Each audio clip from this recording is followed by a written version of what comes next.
Hey guys, this is Cash from Cards with Cash, and today I'm going to be doing day 11 to day 16 of 31 Days of Tarot 20 by Ethony. So I think I've been doing this in chunks because I can't upload a daily video. It is like it would have been fun, but it's not practical for me because I really want to make informative videos about baby tarot, not tarot per se, because I'm just completely newbie, and it's not my place to make videos about tarot. It's not appropriate, but I have been reading oracle cards since 6 years now. So I want to make like informative videos about how to work with oracle and what kind of readings I offer. So yeah, I want to do other stuff and not just upload daily videos of this challenge, which is why I divide like weeks. And yeah, so welcome to my altar. As you can see, it's like completely lit here, and it's a bit of different setup today because I was I actually want to move around quite a bit in my room to show you to show you each of the answers of my prompts. So yeah, I chose this way of doing this video rather than any video else. So just a quick walk down. These are the cards from Sacred India Tarot. This is Ganesh, this is Shiva, and this is Shakti. I love these cards, so I keep them here. Normally, I would keep them like this, but I think I did it wrong because I was like cleaning my desk here. Okay, so one tidbit here, we keep a Ganesha, like we worship Ganesha before worshipping any other god in Hindu pantheon because I think it was Shiva. He gave him the blessing that since he chopped off his head, his human head anyway, uh, he would be the one to be worshipped before any other god within the Hindu pantheon. So it is mandatory to worship Ganesha if you want to worship any other god. It's see it as closing opening of a circle, right? If you want to open a circle within like the Hindu pantheon, Ganesha is your buddy. Anyways, so without any further delay, it's like 3 minutes into video already. So I'm going to go within the prompts. So the first prompt is, show us your favorite depiction of the high priestess. Okay, so for this I have like chosen a few cards here. This is my high priestess from Osho Zen Tarot, and although I use this deck as an oracle deck, this still depicts the archetype of high priestess really well, and I really like this one. Like I feel that she is, there is something serene about her. She is accessing all the waves of knowledge through the consciousness. Here is water, here there are a lot of moons, dolphins, crystals. Like she has a lot of knowledge, not only just like wisdom and esoteric knowledge, but she also has that kind of knowledge which is, emotional and how to deal with stuff, that kind of knowledge. She is basically tapped into the collective consciousness, which I quite like about this card. And the fact that it is named inner voice just makes me think about intuition, which is like um, one of the things high priestess symbolizes. I wish I could show you Osho Zen Tarot's box, but it is quite up high, and since I'm really short, I can't reach that without falling down. So I am just showing you the cards. These are Osho Zen Tarot, and I keep it in this little pouch. Nothing fancy, just functional pouch. And yeah, these are Osho Zen Tarot, and it's very well known, so I'm not going to get into it. The other deck that I like, I mean, other high priestess depiction I like is this high priestess from the new mythic tarot. This is Persephone, by the way, and I just love the way she is holding a pomegranate, and there is something really nice about this card. I mean, Persephone as high priestess, to me it is like ultimate form of wisdom that high priestess card can depict, because she has been to the underworld, she has seen it all, and she conquered and became the queen of underworld. So for me this card is really really powerful, and this is probably the best depiction of high priestess for me as well. The third, okay, completely forgot, so I have to show the new mythic tarot's box. uh, this is it. Okay, moving on. um this one, this high priestess is from Dark Grimoire Tarot. I have to show you the Dark Grimoire Tarot box first. This is the box. It's by Michael Penko, and it's published by Los Carabio.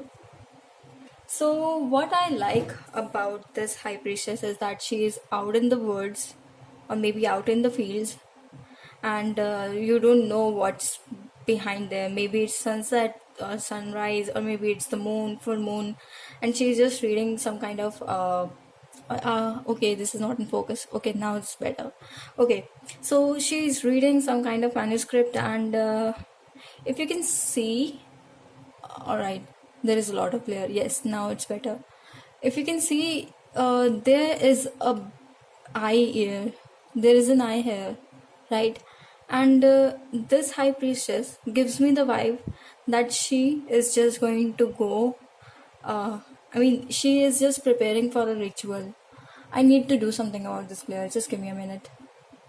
Okay, it's somewhat better now. I wish I had like more lighting, but this is the best it's gonna be. Actually, yeah. Okay, I think it's better now. So this is like the kind of witch, the kind of high priestess who is just preparing for a ritual and about to perform it with her coven.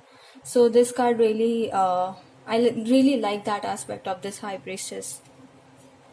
The next is this one from the Tarot of Vampires, which I'll show you here. If only I can grab it with my short height. Yes, I can. So this is my Tarot of Vampires, and it's by Ian Daniels. It's very well known deck, and this depiction of high priestess here, I like it because there is blood dripping from this book of shadows here, which probably tells me that what she is dabbling into, some kind of dark arts. And there is a black candle here. Even she even has these kind of bow in her, she's also carrying these bows, so she knows maybe how to combat, perhaps magically, which is like ultimate form of wisdom, ultimate form of knowledge actually. And there is this moon, and even her dress is gorgeous. Just look at it. I mean, I can just get lost in her dress. Well, that sounds sturdy. Now the snakes here, I love them. I mean, I just love this depiction of high priestess. And for me, well, if I have to choose between one of the favorites, I think I would probably choose Persephone, because of the sheer reason that she's a goddess. She's actually a goddess, and she is the motherfucking queen of heaven. I mean, queen of hell, sorry. So yeah, that's there. That was my reply to the first question. Moving on, um, the divination tools that you used the most in 2019. Okay, so I use Oracle, like I said. I use Oracle through and through. The most used Oracle in my collection is Osho Zen Tarot. I love this deck.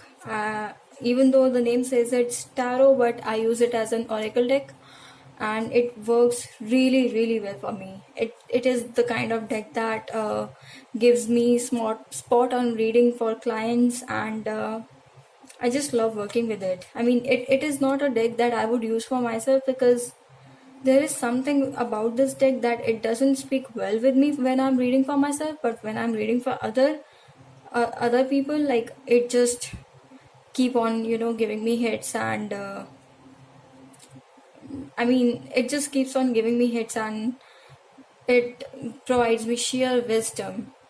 I really need to etch these cards in black, and that would be like one more thing awesome about these cards if I can. Let's put the High Priestess there. The next deck is okay, I have the box for this one, so I'll show you. Healing with the Fairies Oracle cards by Doreen Virtue, and please don't kill me or sue me for naming a Doreen Virtue deck because, well, I use this deck only, and oh well, this deck and I have had sometimes. This deck is probably one of the decks that I can give. It's in the same league as Osho Zen Tarot for me, and I have done some readings with it that blow my mind, that blow the mind of the querent, and yeah, I have even done timely readings, like time-based readings with this, which is like I don't know how it works, but somehow this deck really helps me. It really channels my intuition, and the cards, the imagery on the cards are just amazing, if you can see. Okay, so yeah, that's there, and this video is all over the place because well, I am messy, and yeah, okay, I might not ever edge these cards actually, because I like them the way they are. The second deck, I mean, the third deck that I really like is Psychic Tarot for the Heart Oracle deck. This is by John Holland, and even though the name says tarot, it's not a tarot. I use it as oracle deck, and this deck is really good for love readings. Here are the chakra cards. I have separated them because I offer chakra readings on my Etsy shop, so there's that. Here are some of the cards that I would like to show you. This deck really helps me to tap into the energy of a relationship, because it's probably because it was meant to be the oracle for the relationship readings. So I really can help a client. I use this deck along with Osho Zen Tarot. I don't use it like on its own. I combine these two decks and they work really well for me together. So yeah, there's that. And I have noticed that this deck is also good for self-love. But I honestly would use my Nature Spirit Oracle for self-love readings, because that deck is something else. And I don't use that deck for anyone else, for the record. It's my baby. Anyways, moving on to 13th question. Where would you like to be with your tarot practice in 10 years time? Now this is not a This is actually not a very difficult question to answer because I exactly know what I want in my tarot practice. And the answer to this is I would like to offer spiritual coaching to people, psycho spiritual coaching to people, which is why I am currently studying psychology as my second discipline in university, and I'm also doing various online courses about coaching, mindfulness coaching, and positive psychology and other realms of psychology. So that is one of the areas that I want to really want to explore. Next question, next aim or rather ambition for me with tarot is I want to learn the Rider-Waite system as well as the Marseille system and maybe thought. I'm not so sure about thought because I don't really like that deck, but maybe it's 10 years time and you never know what happens in 10 years time. So yeah, Marseille system is one of the systems that I'm going to explore this year itself, as well as Rider-Waite system. So there's one thing to see, like, which is really going to happen this year itself. And other ambition for me is to teach tarot. I really want to teach tarot and oracle cards. Yeah. The last ambition for me is to have a full-time online tarot-based coaching business. I would love to live my life this way. I mean, there is nothing in the world that would make me more happy rather than having, not even happy. I mean, this would be my heart's and my soul's content. This would be like sheer bliss and I would consider my birth in this lifetime successful if I can make this happen. If I can make an online tarot-based coaching business happen, which is full-time, by the way. Okay, so next question is question number 14. Do you have any tarot tattoos, art, home decor that you want to share? Okay, so I don't have art, I don't have any tattoos, and the only home decor I have is my altar and maybe my bookshelf, which is like plainly stupid to say and count as home decor, but I do want to get tarot based tattoos, and I have an idea of what I'm going to get. Let's see if I can find here. Oh yes, we can. So I want to get these on my tiny little knuckles. Maybe it will happen. Maybe if my skin is like pretty delicate, so maybe the tattoo artist won't permit that, or if he doesn't, then I am going to get it somewhere on my arm. But these are the tattoos that I'm going to get, preferably on my knuckles, Yep. So that's there. Another thing that I would maybe count as my home decor is this altar, if you can see it. Yeah. It's my working desk. So when it's not my working desk, it's my altar. This is where I do my client readings. This is where I do my own readings. This is where I do my rituals. Other place is this one. This is the altar that I have created for goddess Diana and Inanna. So, and this is my depiction of dark goddess here. So this is also where I store my tarot decks and oracle decks. So that's there. I am okay. So goddess Diana is the goddess of the month for me. Goddess of the lunar month for me. So I'm working with her, and goddess Inanna. There's this book, Journeying to the Journeying with the Dark Goddess by Jane Meredith. In that book, we are given that a ritual to descend into the underworld using. That book is like really good, and I really recommend everyone to see it. So yeah, that's that's why she is on my altar, because I performed that ritual on January 6th, January 20th of this year. I mean, I'm just so stupid. I performed that ritual on January 2. Yes, January 2nd, the second day of the new year. Yes. Well done, Kashish.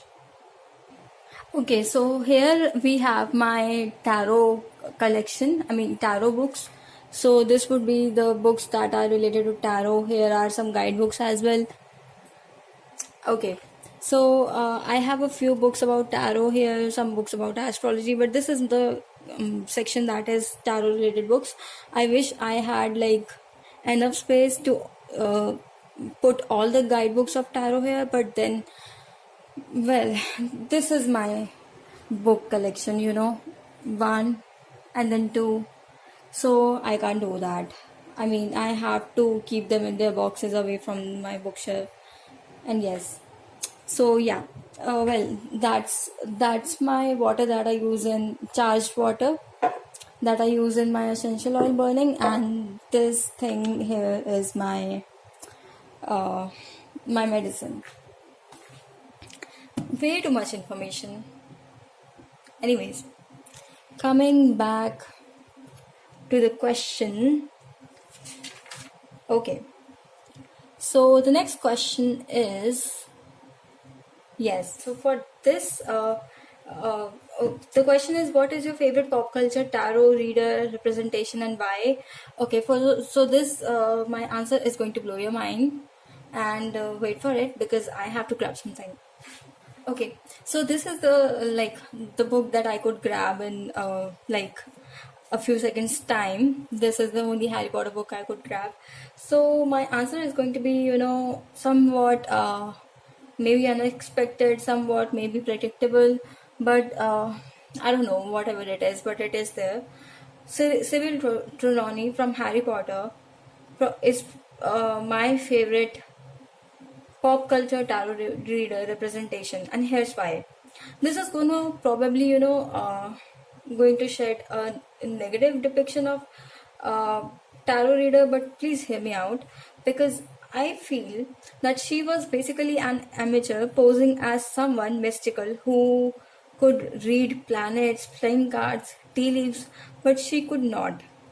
It was a hoax, basically. Everyone said that, including Hermione and including Professor McGonagall, right? But she did manage to make two really important world.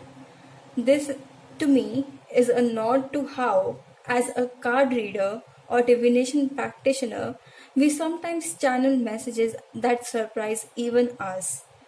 At least with me, it has been the case where during or after a reading, I am left completely awestruck at the sheer wisdom that came out of my mouth, and I was not aware of it. So for me, that is why Professor Trononi is, a complete disaster, but in a good way. So yeah, that there's that. Okay, so the last question is, paint or draw or collage your 2020 tarot card, and why have you chosen that card? Okay, so I need to grab my book. Okay, so here's my art journal. I made it. This is like the cardstock that I grabbed out of a magazine and stitched art paper here. This is the depiction of the tower card that I made. I would have liked if I could have added a skull here, but the space was not enough, and my skills as an artist are limited, so I could not add a skull here. So basically, this is my depiction of the tower card, and I depicted here the tower card like this because, well, I mean, this imagery itself, this art itself is titled Kundalini Arises, and here's my name, here's my signature. Why did I do this is because, I am awakening my Kundalini. I'm in the process of awakening my Kundalini, as some of you might know. And I I really count myself blessed to be on this path, and this is how actually I see some similarities between the Tower card and the Kundalini awakening, because when we awaken our Kundalini, our karma starts burning up, as in at an accelerated rate, right? And then the masculine and feminine, or Shiva and Shakti Tattva within us rises, and they are met together in the sacred union. So for me, after the Kundalini is awakened, it's enlightenment, right? It's hope. It's the absolute truth. So keeping that in mind, key 16 being the tower and key 17 being the star, it makes sense. Okay. So why I chose this card is because I want to get rid of old ways of life, start a new life from the rubble, and I think I can't do it without the divine shaking of my foundations fully and bringing me on my knees. I know this is like very shadow work kind of area, but that is what it is, and I think I'm happy with it. I'm really happy with it. So that was it for my video for today. I hope that I will be continuing this series and making more videos, although it has been very difficult for me to make videos lately, because I recently had breakup, and I am like having a bit of hard time. So yeah, there's that.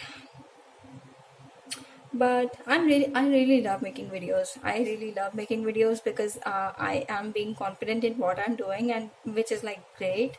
And I yeah I'll maybe my next video will be about how to charge a tarot deck, how to activate a tarot deck. So keep an lookout for that. It's a method that will blow your mind. And yeah, if you like this video, please give it a thumbs up and maybe subscribe to my channel for my goofiness and maybe my a bit of tiny bit of wisdom. And well, I am goofy. Bye.